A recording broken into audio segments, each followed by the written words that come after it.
Minnesota Senator Tina Smith took office in January when she was appointed to fill the seat vacated by the resignation of Senator Al Franken. In her first Senate floor speech, known as the Maiden Speech, she discussed her political career and women in politics. This is 20 Minutes. I am so proud to be here. This is my first time speaking on the Senate floor, and because I represent the great state of Minnesota, I thought I would do the polite thing and start out by properly introducing myself. I came to Minnesota right out of business school, just married, with my husband Archie, a beat-up orange car, and a ton of student loans. You know, most people who've never been to Minnesota remember us for our weather, but we have a thriving business community with a number of Fortune 500 companies. And I got my start working for one of them, General Mills. The winters are every bit as cold as you've heard, but Archie and I fell in love with Minnesota anyway. And before long, we put down roots. We have two sons, Sam and Mason. And instead of just building a career, suddenly we were building a life. I am so glad that Archie and my dad Harlan, whose 88th birthday is this Saturday, could come to Washington to cheer me on today. So that's the story of how I became a Minnesotan. The story of how I wound up here in the Senate really starts in 1990. I had left General Mills and started a small business that I ran out of our house. Sam was 3, Mason was 1. It was a busy, exciting, and happy time for us. But my parents had raised me to believe that if you're truly going to be part of a community, it's not just enough to pay your taxes or keep your lawn nice or say hi at the grocery store. You have to find a way to get involved in civic life. When I was young, they had been involved in local politics. So I looked around the community where Archie and I had decided to raise our kids and saw that we had a state senator who was out of touch with the values that my neighbors and I shared. And not only that, but there was a young, energetic, young candidate running against her. And he had young kids just like we did. So in those days, campaigns tended to put their focus on traditional neighborhoods with single-family homes. I guess the idea was that if you own your own home, that probably means you're old enough to be likely to vote and invested enough in our community to really care about what's happening.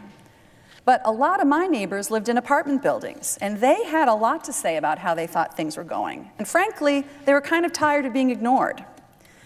As I have always seen it, if you really listen to people, you'll find that everybody has a story worth hearing, everybody has a problem that's worth working to solve, and when it comes to making big decisions as a community, everybody deserves a seat at the table.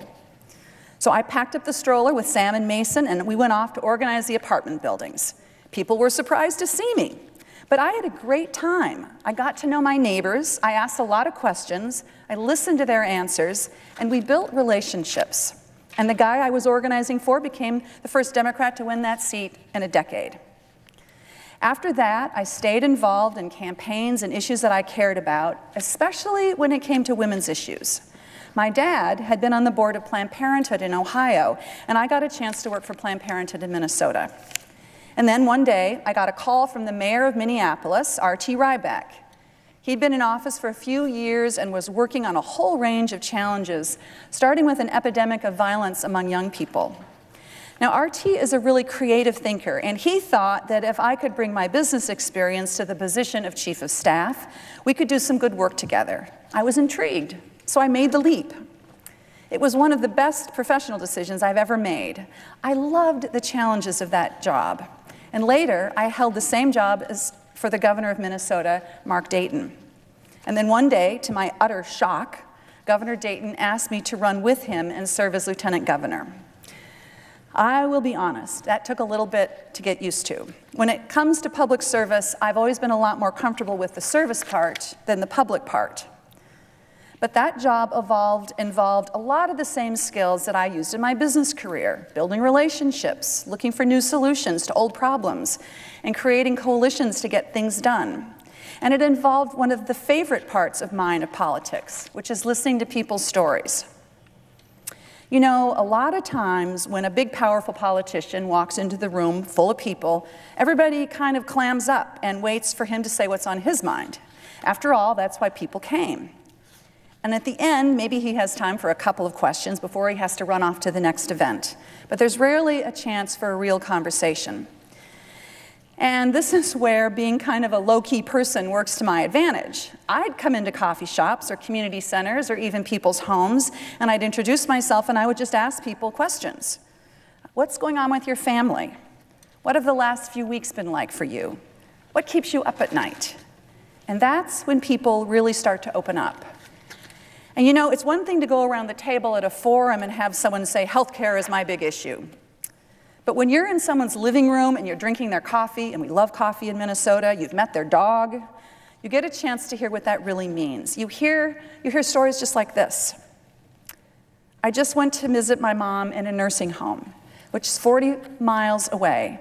And the kids in soccer and playing karate and school band, I'm just so busy, I only get there a couple of times a month. And the nurses are great and they work so hard, but they only stay there for 6 months at a time because they get hired away by the big hospital system who can pay them more. So I worry, say the people in my stories, that my mom is never going to get the same nurse for more than 6 months at a time. And I wish there was some way those nurses could get paid more, get paid so they don't have to leave. I can't tell you how much these conversations mean to me. And so when I was lieutenant governor, I made Minnesotans' living rooms my office, and I spent as much time as I could just talking to people. And I have always found that when you ask people what they think, and then you really listen to what they say, instead of just waiting for the answer that you were expecting, that's when you start to get a sense of what you can do to improve people's lives. And now that I have this opportunity to serve the people of Minnesota in Washington, I am so focused on the issues that they tell me about when I'm sitting in their living rooms, around their family pictures, and talking about what's happening to them. And the thing that keeps coming up in these conversations, it's a very simple but a very powerful idea, and it's freedom.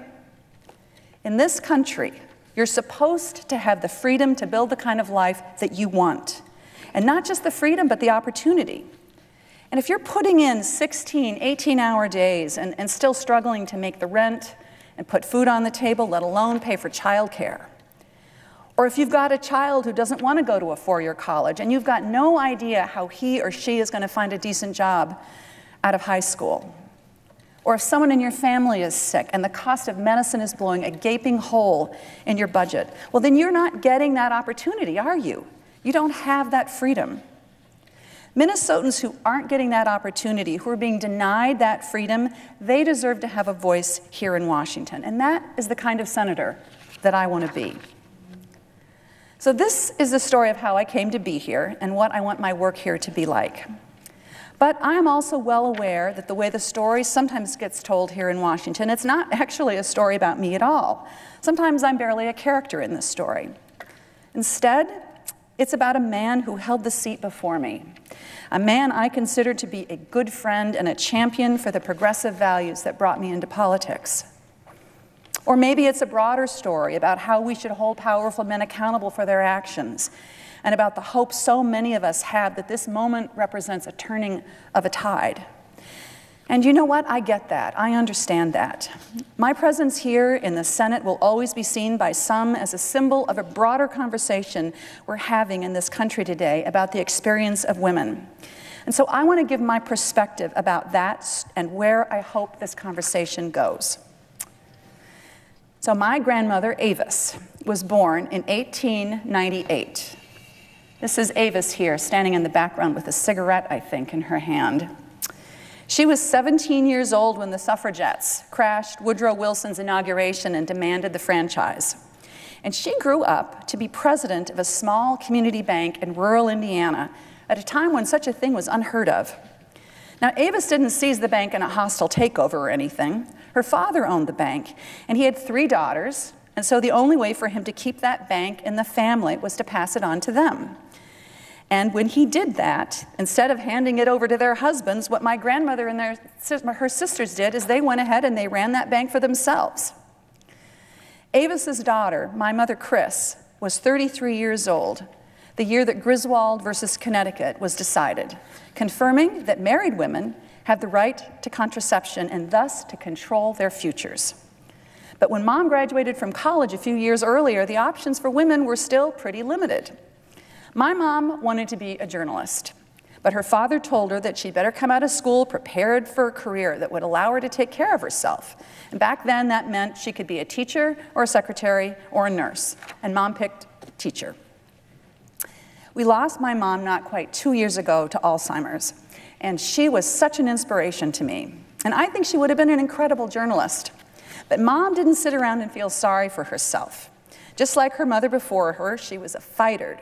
She figured out how to make the best possible life for herself and for the people that she loved, no matter what the constraints anyone else tried to put on her. As for me, I was 16 the year Roe versus Wade was decided.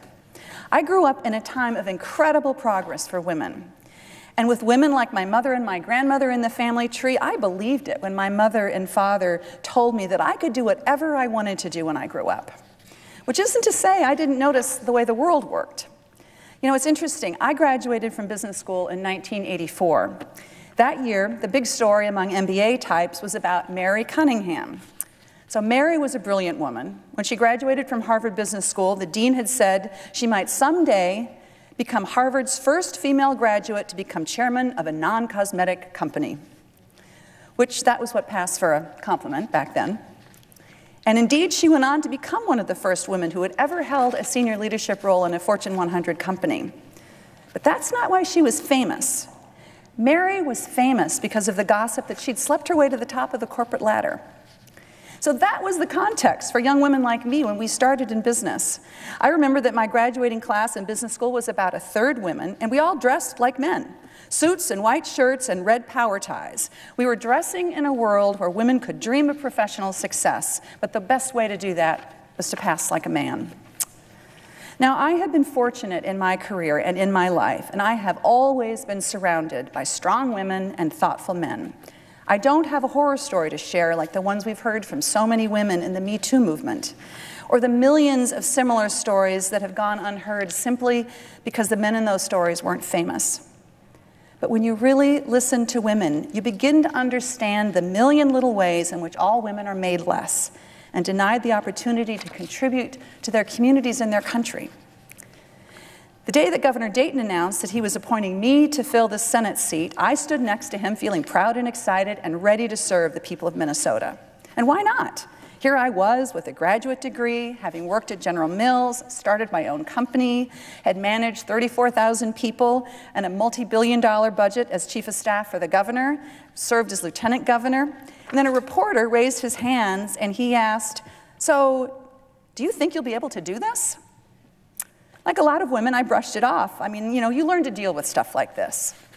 The indignities are one thing, but there are also injustices that are holding women back, and a lot of them start with the policies that get made right here in Washington. There's the stuff that gets a lot of attention, like trying to defund Planned Parenthood, which millions of women rely on for health care, rolling back women's access to basic reproductive services, standing in the way of equal pay for equal work. And then there's this stuff that you only really understand when you listen to the realities in women's lives.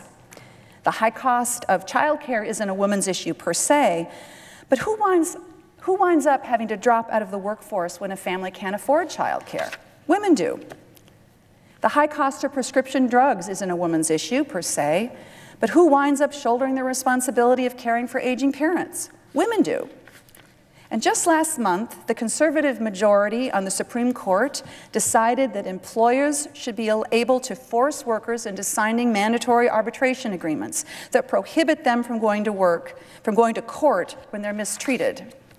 And that isn't a women's issue per se either, but millions of women who are sexually harassed or abused in the workplace lost their ability to seek justice in the process. All these things add up to a world in which women are unfairly denied that freedom I was talking about earlier, that freedom to build the kind of lives that they want. We may have moved past the days when freedom depended on your father or your husband, but much of it still depends on what we do here in Washington, and we are letting too many women down. Now, you don't have to be a woman to care about these problems or to be part of the solution. In fact, Senator Franken led the fight to ban those arbitration clauses, those mandatory arbitration clauses, when he was serving in this seat. But the fact is, a lot of these problems have endured because women haven't had a seat at the table here in Washington. I am the 51st woman to take the oath of office as United States Senator. But we've had 50 different senators named Charles, and I mean no disrespect to my minority leader. Put another way, nearly half of all the women who have ever served in the United States Senate are serving right now. You can slice and dice these numbers a million different ways. They're all sobering, but it is changing. And since I took office, my friend from Mississippi became the Senate's 52nd ever woman and the 27th Smith. So instead of my place in the Senate reminding people of all the ways in which women have been held back from contributing in our country, I want it to be a reminder of the contributions women can make when we have the freedom to do so. One of the best things about my time here so far has been getting to know the other women in the Senate. Some of us are very progressive Democrats, and some of us are very conservative Republicans. But we get together once a month, and we listen, and we talk to each other, and we find a lot of common ground. My friend Lisa Murkowski and I have something in common. Turns out we both worked on the Trans-Alaska Pipeline on the North Slope of Alaska. Now, I know I don't look like somebody who worked on a pipeline, but after high school, I joined the union, and I spent a summer working in the kitchen at a construction camp on Prudhoe Bay. It was an entry-level job. I wasn't allowed to touch anything hot or sharp. But it was an interesting summer, and all those years later, it gave something for Lisa and me to talk about. And once we started talking about that, we found ourselves talking about something else we have in common. We both are really concerned about the fact that kids in rural communities don't have access to the mental health services they need.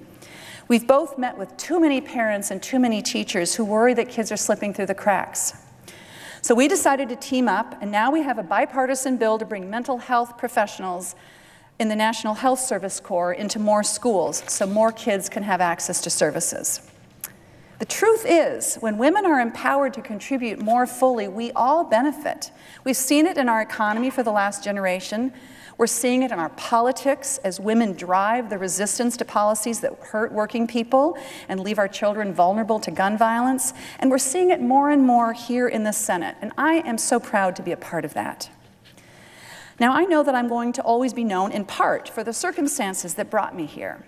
But I'll tell you what I told that reporter when he asked whether or not he thought I could handle this job. Do not underestimate me.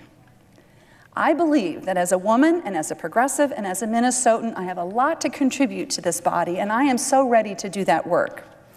I intend to stand up to this administration when it attacks the values that I believe in, but I am also ready to listen and to learn and so ready to work with anyone who wants to expand freedom and opportunity for women and men across this country. I believe we can find ways to work together and make progress for the people that we represent, and I'll tell you something else. I believe we can actually enjoy doing it. I know that's not a trendy thing to say. I know we're supposed to come here and immediately start complaining about how broken everything is and how horrible the other side is and how much we hate these jobs that we spend all this time and money campaigning for. And I have to say, I don't get it. I think it is so amazing that we get to go out and talk to people about their lives and then bring their ideas and their concerns to the table here in Washington and try to figure out how to make progress for them. I grew up out west in New Mexico. In fact, Senator Udall and Senator Heinrich tell me that I am the only senator currently serving who was born in New Mexico. And our town was informally divided into two parts. And mine was one of the only white families in our neighborhood, which was mostly populated by Hispanic families who'd been there for generations. Most of the kids I grew up around spoke Spanish at home. And so from a very early age, I grew up with this sense that everyone around me had something different to offer. My parents sent me to the public school in our neighborhood, and my school, frankly, lacked some of the resources that the schools where more of the white kids went had. So my parents got involved. My dad joined the school board, and my mom volunteered, and they both devoted part of their lives to making things better. And you know what? They loved it.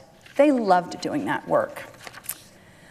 I was raised to believe that the world is full of people who share the same hopes and dreams, but have very different experiences and perspectives. And that part of being a good citizen is to go out and listen to those different experiences and perspectives and do your part to help. And that it can even be fun. Maybe that's why Minnesota was the right place for me to go into public service. Minnesotans really love doing the hard work of democracy. We vote in higher numbers than anyone else. We love talking about the issues of the day in the checkout line at the supermarket, along with the weather, which we really love talking about. And we almost always elect people who enjoy working to protect people's lives, to improve people's lives. And there is no better example of that than my friend and senior senator, Amy Klobuchar. She's effective because she doesn't buy into that cynicism. She really believes that by listening to people and working hard to make a difference for them, progress is possible. And she proves it every single day. The same was true of my predecessor, Senator Franken, who brought not just wit, but heart and passion to his work. And it's been true for a long line of Minnesotans, from Hubert Humphrey and Walter Mondale to Paul Wellstone and Dave Durenberger. The other thing you learn when you spend a lot of time listening to Minnesotans is just how hard they are willing to work to create opportunity for their families. They deserve a senator who will work just as hard on their behalf. And I am not just ready to do that, I am excited to do that. Now, I know there will be some rough days here in the Senate, but what an honor to have the chance to do this work alongside all of you. And with my mother and my grandmother beside me, I am so thrilled to be here. And I am full of hope about the progress we can all make together. Thank you. I yield the floor.